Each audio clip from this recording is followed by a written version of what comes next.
think about you a lot.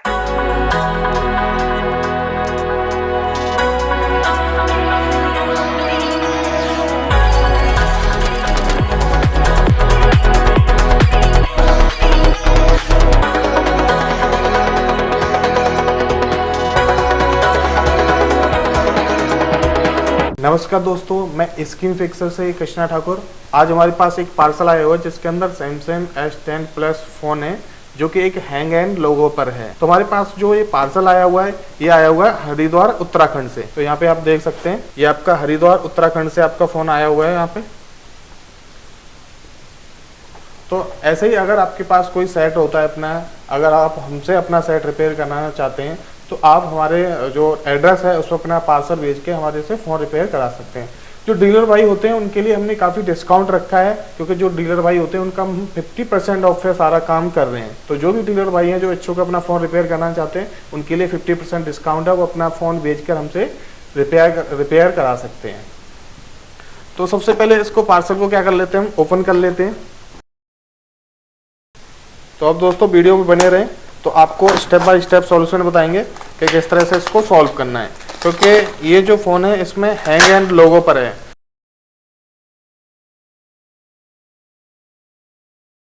तो यहाँ पे देख सकते हैं लोगो पर ही अटका हुआ है, लोगो से आगे नहीं बढ़ रहा है। तो हम क्या करते हैं, इसको चार्जिंग से निकाल देते हैं। उसके बाद चेक करते हैं दोबारा से इसका बैटरी कनेक्टर निकाल के और दोबारा से लगा के चेक करते हैं नॉर्मली बटन से ऑन करके क्या ऑन होता है या नहीं होता है। तो ये खुला हुआ है पहले से, तो इसको साइड में रख देते हैं। तो देख सकते हैं ये हमारा सैमसंग गैलेक्सी S10 प्लस है जो कि हैंग एंड लोगो पर है।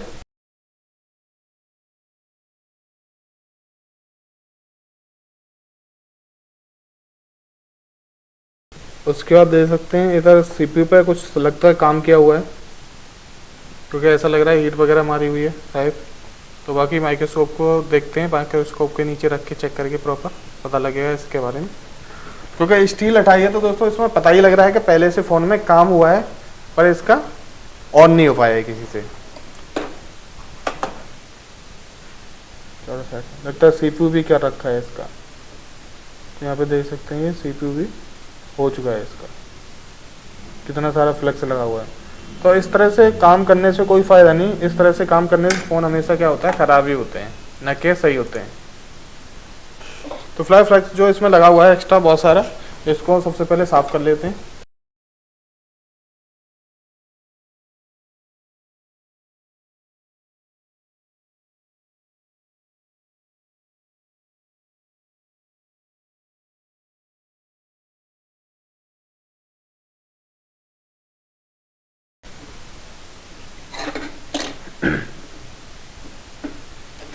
ये तो CPU साइड हो गई, इसकी दूसरी साइड भी देख देते हैं क्या कुछ काम हुआ है इसमें अंदर। तो दोस्तों इसमें पूरे बोर्ड में काम हो चुका है, हमने पूरा बोर्ड चेक कर लिया है, क्योंकि हमने सबसे पहले क्या किया है, इसमें जितनी भी आईसियाँ हुई सबकी टेस्टिंग कर ली है। और उसके बाद ये जंपर देख सकते हैं, जंपर लगा हुआ है। तो यहाँ पे भी हम कंपोनेंट चेक कर लेते हैं यहाँ पे क्या लगा हुआ था, तो वो डायग्राम में देख के हमें पता लग जाएगा। बाकी पूरे बोर्ड पर काम हो रखा है और ये सेट हैंग एंड लोगो पर स्टक है। तो हमने सारा काम कर लिया है। तो CPU भी पहले कर रखा था हमने, पावर IC वगैरह सब कुछ देख लिया, वहाँ से सॉल्यूशन नहीं हुआ। तो हमें CPU इसका दोबारा से करके चेक करते हैं क्या ये हैंग एंड लोगो से आगे बढ़ता है या नहीं बढ़ता है। तो हमने सारा काम करके चेक कर लिया, पावर IC सारे वोल्टेज वगैरह सिग्नल सारे चेक कर लिए, सब कुछ ओके, कहीं कोई किसी लाइन में शॉर्टिंग नहीं है।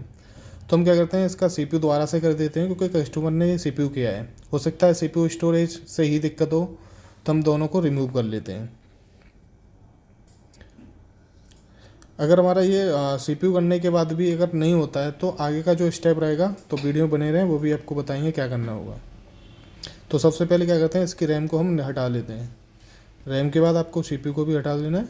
उसके बाद जो बगल में स्टोरेज लगी हुई है उसको भी हटा लेना है। और ये करने के बाद आपको क्या करना है, जो इसकी स्टोरेज है उसके जो कनेक्शन होते हैं, आपको डायग्राम खोल के उसके कनेक्शन होते हैं जितने भी, सबकी आपको GR ले लेनी है, प्रॉपर है या नहीं है।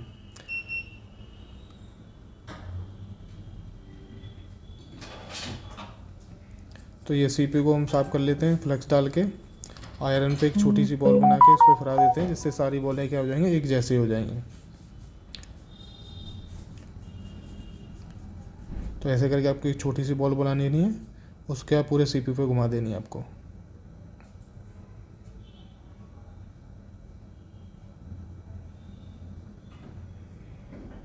उसके बाद क्या करना है आपको, कॉटन लेके कपड़ा और थिनर से आपको ये साफ़ कर देना, जैसे आपका क्लीन हो जाएगा सीपीयू।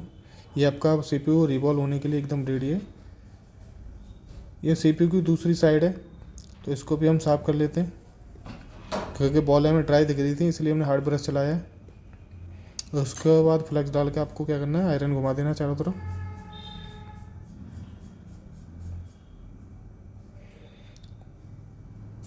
ये हमारी स्टोरेज है, तो इसको भी क्लीन कर लेते हैं।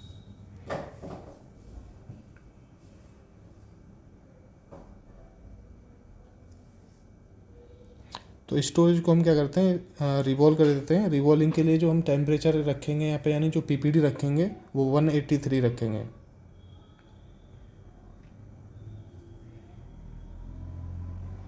तो स्टोरेज की जो स्टेंसिल होती हैं वो अलग आती हैं, उनके हिसाब से आपको ले लेनी है। पीपीडी आपको आराम से लगानी है, अगर ज़्यादा प्रेशर के साथ पीपीडी लगाओगे तो बॉल आपकी छोटी बड़ी हो सकती हैं। तो एक्स्ट्रा पीपीडी को हटा लेते हैं। उसके बाद इसको हीट मार के रिवॉल्व कर देते हैं। तो बॉलें हमारी बन गई हैं। अब इसको स्टेंसिल से बाहर निकाल देते हैं। तो जो बॉलें हमारी सारी परफेक्ट बनी हैं, सारी बॉलें बराबर बनी हैं। तो फ्लैक्स डाल के दोबारा से हीट मार देते हैं, जिससे क्या होगा, एक आध बॉल जो आड़ी तिरछी होगी वो एकदम सीधी हो जाएंगी। देख सकते हैं सारी बॉलें प्रॉपर बन गई हैं। उसके बाद इस स्टोरेज को हम तुरंत लगा भी देते हैं। तो थोड़ा सा फ्लैक्स डालना है आपको इसके पैड पर। फ्लैक्स डालने के बाद आपको स्टोरेज को रखना है इसके ऊपर। डायरेक्शन का आपको याद रखना है, अगर गलत लग जाएगी तो आपका सेट ऑन नहीं पाएगा, उल्टा शॉट भी हो सकता है। तो डायरेक्शन के हिसाब से आपको ये सेट कर देना है।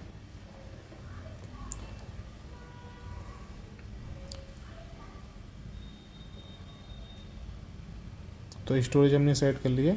यहाँ पे जो असेंबली से टेम्परेचर दें हीट मारेंगे, उसका टेम्परेचर रहेगा हमारा 300 और एयर रहेगी 4।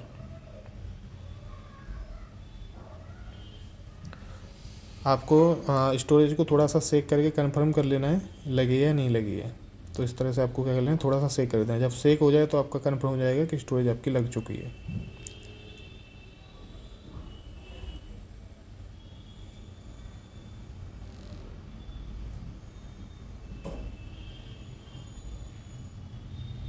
उसके बाद क्या करना है दोस्तों, आपको जो सीपीयू है उसको रिवॉल्व कर लेना है। सीपीयू के स्टेंसिल के हिसाब से आपको अलग अलग मिल जाती हैं। इस सीपीयू को हम स्टेंसिल लेके इसको रिवॉल्व कर लेते हैं। यहाँ पे भी दोस्तों जो हमारा पीपीडी रहेगी 183 रहेगी। 83 के साथ ही हम इसको क्या करेंगे, रिवॉल्व करेंगे। कई भाई होते हैं जो 138 यूज़ करते हैं, पर सीपीयू के लिए आपको 138 यूज नहीं करनी है, 183 करनी है।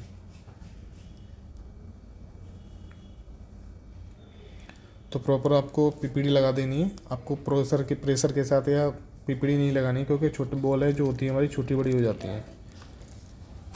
उसका जो हीट मारने के लिए हम यहाँ पर 250 या 260 टेम्परेचर रख सकते हैं। एयर 4 रहेगी हमारी। तो सारी बॉलें बराबर बन गई हैं। थोड़ा सा फ्लक्स डाल के हीट मार देते हैं। फ्लक्स इसलिए डालते हैं क्योंकि अगर कोई बॉल ऐसी होगी जो लगी ना होगी तो फ्लक्स की सहायता से क्या आ जाती है, आराम से लग जाती है। अब क्या करते हैं, इसको स्टेंसिल से बाहर निकाल देते हैं, फिर चेक करते हैं कि सारी बॉलें हमारी बराबर बनी है या नहीं बनी है। तो थोड़ा सा फ्लक्स डाल के इस पर हीट मार देते हैं, जिससे क्या होगी, सारी बॉलें एक जैसी हो जाएंगी। तो ऐसे करके आपको हीट मार दे देंगे। तो सारी बॉलें हमारी हैं जो बराबर बनी है। तो ऐसे साइड से उठा के आपको सीपीयू को चेक कर लेना है कि सारी बॉलें प्रॉपर बनी है या नहीं बनी है। सीपीयू को इंस्टॉल कर देते हैं।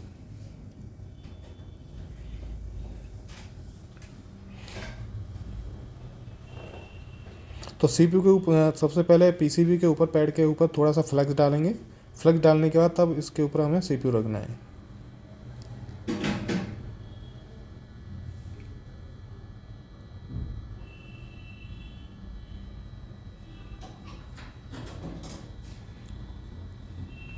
सीपीयू का डायरेक्शन आपको याद रखना है। तो डायरेक्शन के हिसाब से आपको सीपीयू रखना है इसके ऊपर।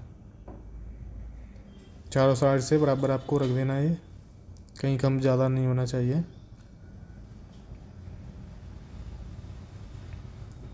यहाँ जो हम हीट मारेंगे वो 300 पे मारेंगे। एयर हमारी 4 रहने वाली है।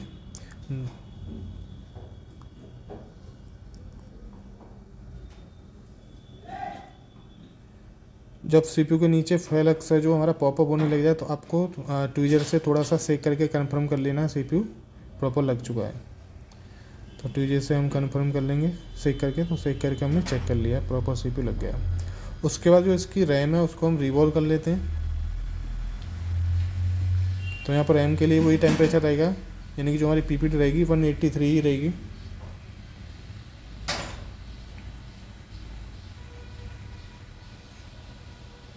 एक्स्ट्रा पीपीटी को आपको साफ कर देना है। हीट यहाँ पर रिवॉल्व करने के लिए आप 250 या 260 पर रख सकते हो। तो प्रॉपर बॉल बना लेनी है आपको। थोड़ा सा फ्लक्स डाल देते हैं जिससे कोई अगर बॉल लगी ना हो तो वो आराम से लग जाएगी। तो रैम को इस टेंशन से बाहर निकालते हैं और चेक करते हैं कि सारी बॉलें हमारी बराबर बनी है या नहीं बनी है। तो थोड़ा सा फ्लक्स डालते हैं, फ्लक्स डाल के इस पर हीट मार देंगे जिससे क्या होगा, जो भी बॉलें हैं वो सारी एक जैसी हो जाएंगी। तो साइड से उठा के आपको चेक कर लेना कोई बॉल छोटी बड़ी तो नहीं है। अब इसको रैम को प्रॉपर इसके ऊपर रख के आपको सेट कर लेना है। थोड़ा सा पहले फ्लैक्स डालेंगे इसके ऊपर और रैम को रख के इसके ऊपर आपको जो रैम लगानी है बिना माइक्रोस्कोप के लगानी है, यानी माइक्रोस्कोप को साइड्स में करके सीधी ऊपर से हीट देनी है असेंबली से। टेम्परेचर 300 रहेगा, एयर आपको 4 रखनी है। इसकी जो हीट मारी थी हमने वो थोड़ी वीडियो इसकी कट हो गई थी, तो ये हमने रैम को रिवॉल्व करके इसमें लगा दिया है कंप्लीट। अब सेट को हम चेक करते हैं कि सेट हमारा ऑन हुआ है कि या लोगो पर ही अटका है।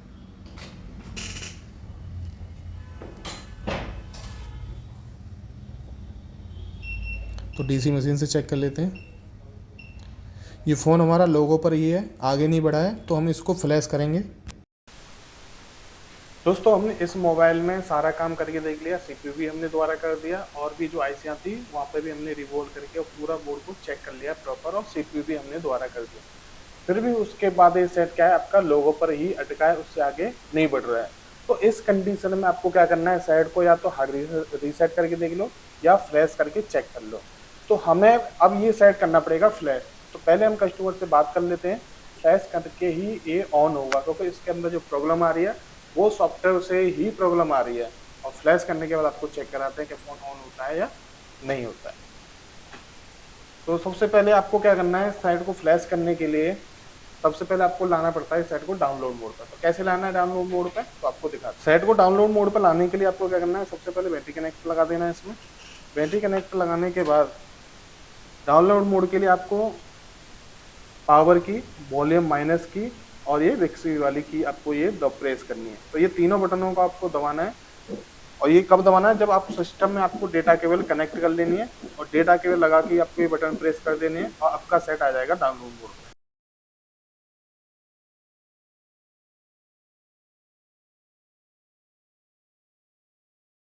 तो ये आपका डाउनलोड मोड पे आ गया है।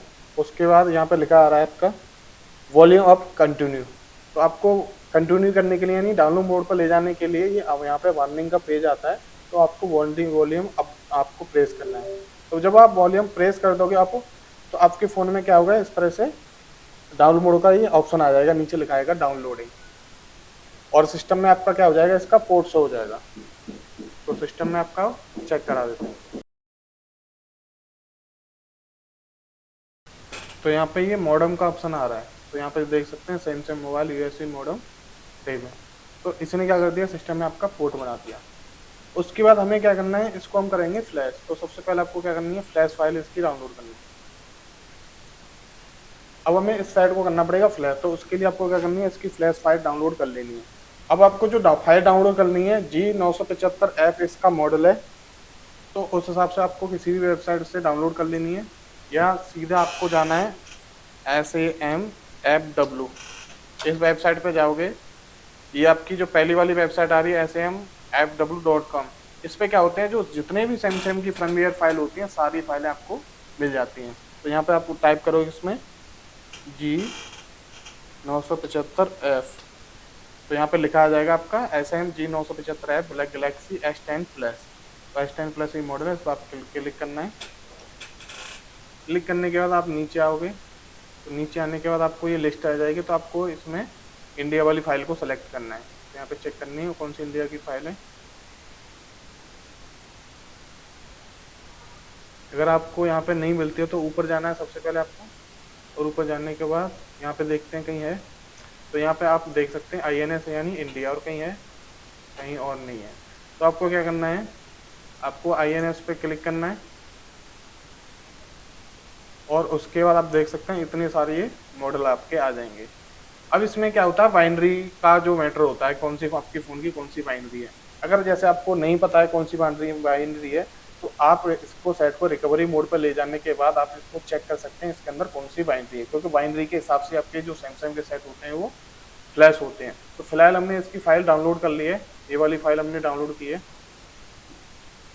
तो ये जो फाइल डाउनलोड कर रखी है हमने, तो आपको दिखा देते हैं। तो इसको क्या करना है, और साथ में आपको डाउनलोड करना है ओडिन टूल। ओडिन टूल कैसे डाउनलोड करना है, आपको सीधा गूगल पर जाना है, या लिखना है आपको ओडिन टूल। उसके बाद आपको ये जो लिंक दिखाई दे रहा है odindownloader.com, इस पर आपको जाना है। यहाँ जाने के बाद जो लेटेस्ट टूल है आपको, वो आपको डाउनलोड करना है।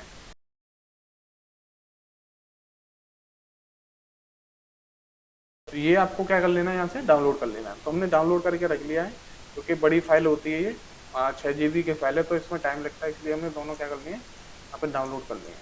अब दोनों को सबसे पहले आपको करना है एक्सट्रैक्ट। तो पहले टूल को हम एक्सट्रैक्ट कर लेते हैं। तो राइट क्लिक करना है आपको, राइट क्लिक करने के बाद आपको विड्रार में जाना है और एक्सट्रैक्ट हियर पर क्लिक कर देना है। तो ये आपका टूल एक्सट्रैक्ट हो गया। उसके बाद आपको क्या करना है, ये जो अपनी फ्लैश फाइल डाउनलोड की है, इस पर राइट क्लिक करना है, विड्रार में जाना है और एक्सट्रैक्ट हियर पर क्लिक कर देना है, क्योंकि ये बड़ी फाइल है, थोड़ा सा समय लेगी एक्सट्रैक्ट होने में। जब ये फाइल एक्सट्रैक्ट हो जाती है तो इसके अंदर 4 फाइलें आती हैं आपकी। तो भी एक्सट्रैक्ट हो जाए, आपको चेक कराते हैं।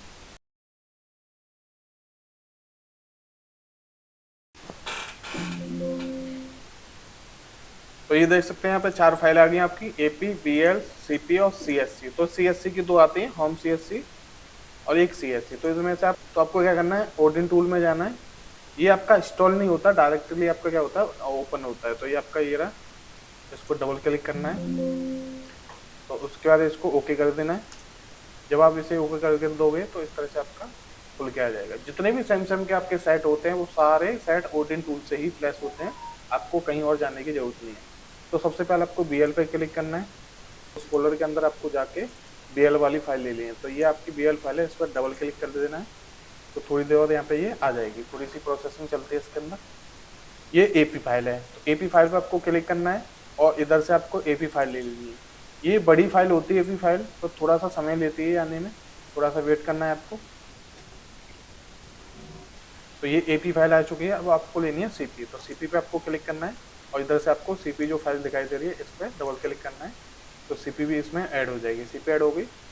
अब ये CSC आपको फाइल लेनी है, तो इनमें से कोई भी फाइल ले लो, हम ले लो ये भी ले लो। हम ये ऊपर वाली ले लेते हैं, इस पर आपको डबल क्लिक कर देना, तो ये CSC फाइल भी यहाँ पे आ जाएगी। ये फाइल आ गई। तो ये आपका जो आ रहा है ये पोर्ट शो होता है यहाँ पे। तो आप जैसे डेटा केबल निकाल दोगे फ़ोन की, जैसे हमने ये डेटा केबल निकाल दी, तो पोर्ट यहाँ से क्या होगा, चला गया। और इसको आप लगा दोगे तो पोर्ट आ जाएगा। तो यहाँ से आपको चेक कर लेना है पोर्ट आ रहा है या नहीं आ रहा है। तो यहाँ पे भी लिखा आ रहा है आपका एडेड हो गया पोर्ट, यानी ऐड हो गया इसके अंदर। बाकी डिवाइस मैनेजर में भी जाके आप चेक कर सकते हो, ये पोर्ट आ रहा है इसके अंदर। उसके बाद आपको क्या करना है, डायरेक्ट स्टार्ट पे क्लिक कर देना है। ये आपको जो स्टार्ट का ऑप्शन आता है, इस पर आप क्लिक कर दोगे तो आपकी जो फ्लैशिंग है वो स्टार्ट हो जाएगी। जब आपकी फ्लैशिंग स्टार्ट हो जाएगी तो आपका जो फ़ोन है इसके अंदर क्या होगा, यहाँ पे एक लाइन चलने लग जाएगी थोड़ी देर बाद। अभी तो नहीं चल रही है, अभी चलने लग जाएगी।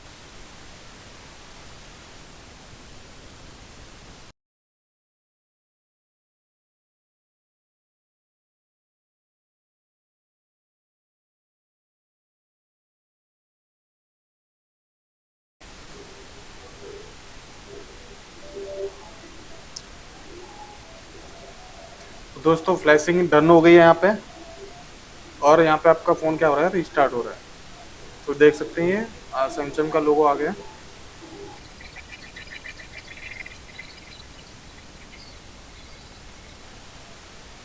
तो पहले सबसे पहले क्या हो रहा था इसके अंदर, ये फर्स्ट लोगो पे स्टक था। यहाँ पे देख सकते हैं दूसरा लोगो आ गया, यहाँ पे सैमसंग आपका लिखा आ रहा है, ये आपका सेकंड लोगो पे है। ये आपका फ़ोन फर्स्ट लोगो से आगे बढ़ के सेकंड लोगो पे आ गया। तो अब ये आपका ऑन हो जाएगा। क्योंकि पहले तो ये आगे बढ़ ही नहीं रहा था। जब हम सेट को फ्लैश करके ऑन करते हैं तो हमेशा कोई भी फ़ोन हो किसी भी कंपनी का टाइम लेता है, क्योंकि उसका जो सॉफ्टवेयर होता है डलने के बाद जब भी सेट ऑन होता है और फ्लैश करने के बाद तो आपका सेट क्या लेता है, टाइम लेता है। तो देख सकते हैं आगे का प्रोसेस हो चुका है इसमें।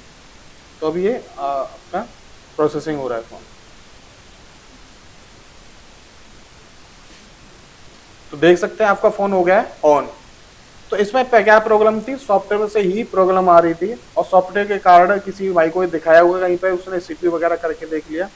तो इसमें क्या है, आप देख सकते हैं आपका पूरी तरह से क्या हो गया, ऑन हो गया।